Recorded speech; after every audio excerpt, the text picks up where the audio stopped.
In this video, I'm going to feature this tenor saxophone. Well, this little fella is called the Antigua. Let's have a look. See if I can read properly. Antigua. Yeah, it's got a U in there. Antigua. Antigua Proone. I know it's called the Pro 1, but the way the writing is on the bell, it looks like it says Proone. P-R-O-O-N-E. Have a look. Proone. Maybe they should have thought about putting some space in between the word Pro and 1 before idiots like me came along and started making jokes about the name, because it does look like it says Proone. This is the antique finish, and it's this brownish enamelled colour. And I think it looks really nice. It just has a lovely finish because it's different. That's what I like about it. So this really ticks a box already on the eye, because cosmetically to me, that looks very, very lovely.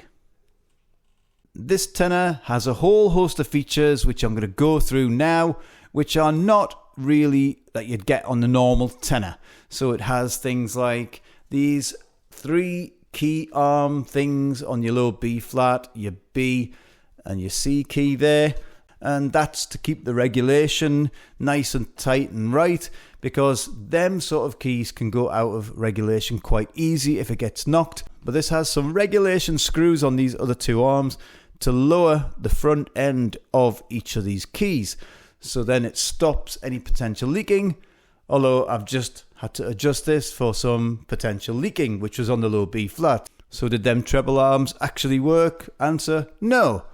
I'll do it the old-fashioned way, which I know is a tried and tested method. I heated up the cup there, readjusted the pad, made it seat properly, and then here we are.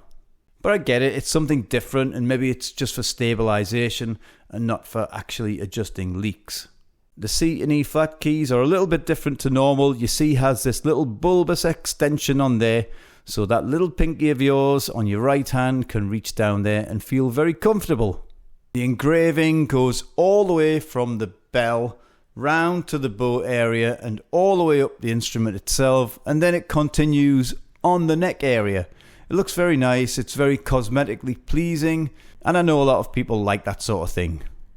It also has the high F sharp there, and then on your left hand F key, you've got this extra little adjustment screw just here to keep that key above the F into regulation, because that's one of the places on saxophones that tends to need a lot of adjustment. Because if that key here above the F is out of regulation, then all your bottom end will be difficult to play. Now have a look at that. This is what you call an alternating G sharp or rocking mechanism. It's a non-stick G sharp. You big manufacturers out there, take note. Add that to your saxophones because it's a great device. Another great little feature, which is only a small thing, but it really means a lot, is this. It's your double neck strap loops. It's not a one-size-fits-all when it comes to saxophone players, so having this extra option of these 2 loops to choose from is great, because some people like to have the saxophone hanging a bit lower, and some people like to have it a bit higher. You've got the option. Really good idea.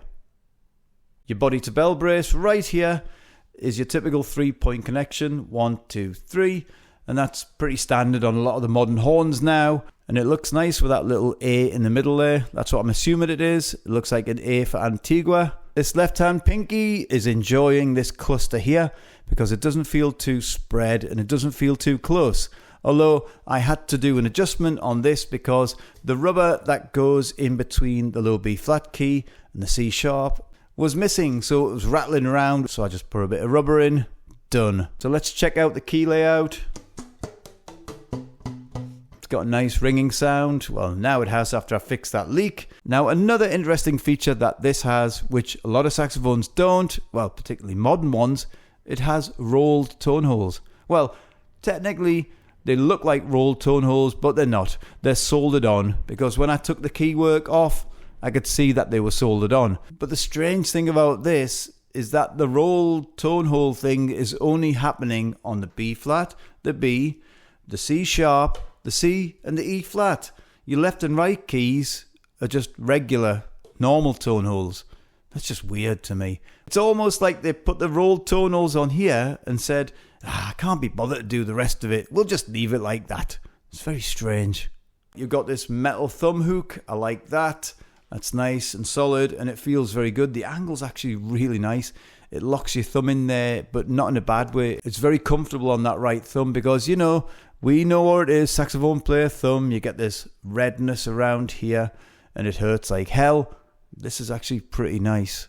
You've also got the metal thumb rest on the left hand as well. The palm keys feel very, very smooth. I'm very impressed with the palm keys. They feel very nice. And that takes me to my little friend here, the octave key. Vintage finish wiggle. Vintage finish wiggle on my knee. Oh yes, check that out. So I'm quite looking forward to this one because this feels nice. Feels very smooth. And it looks great as well. So let's get my mouthpiece on it. Let's make a noise on it. Then I'll make a noise with this thing. With you lot later. Speak to you soon.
What do you think of this Antigua Proone?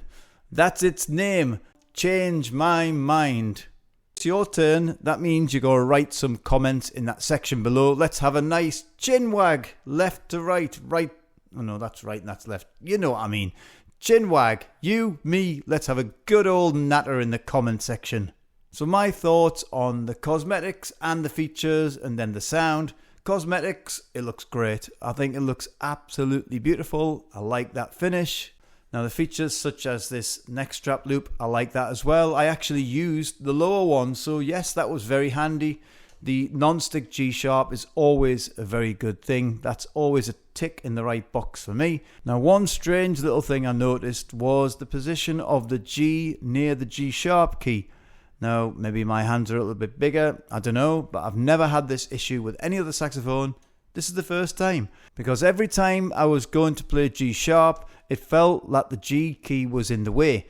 And I actually did touch the G key a couple of times, so that feels a little bit too close to me. But I think with a little adjustment on that G key, a slight bend up, it should be okay. But overall, the ergonomics on the left hand and the right hand, excluding that G sharp position, were very nice. It felt good and it felt very comfortable. So let's discuss the sound. When I put my mouthpiece on here, I blew a couple of notes and thought, yeah, this feels okay. I'm looking forward to this.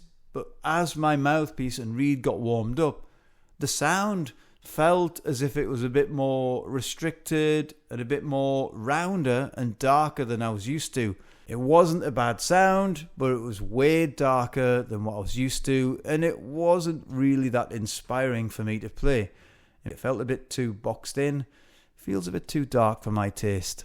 But there's loads of people who will love that darker sound, so yes, if you're into that darker vibe, this is definitely a horn for you. So I'm quite sure somebody will enjoy the hell out of this. If you're looking for that nice, warmer, round sound, this is absolutely going to do that for you. So that was my view about this Antigua Proone. If you like that warm, rounded, smaller sound, this is going to be absolutely fine. But if you want something that cuts through, it's got a bit more projection, a bit brighter, and let's just say can scream, well, you might want to look somewhere else. So thanks very much for checking out this video. If you are new to my channel, just click on like, click on subscribe. I want to grow this channel and that needs your help. I'm going to go now because I want to play my tenor. So now it's time for me to put this in the case. Oh yes, I forgot to mention, it comes in this interesting case. That's nice. I like the case at least. So I'll speak to you lot in the next video. Have an absolutely average day. Go away. Go on. Shoo.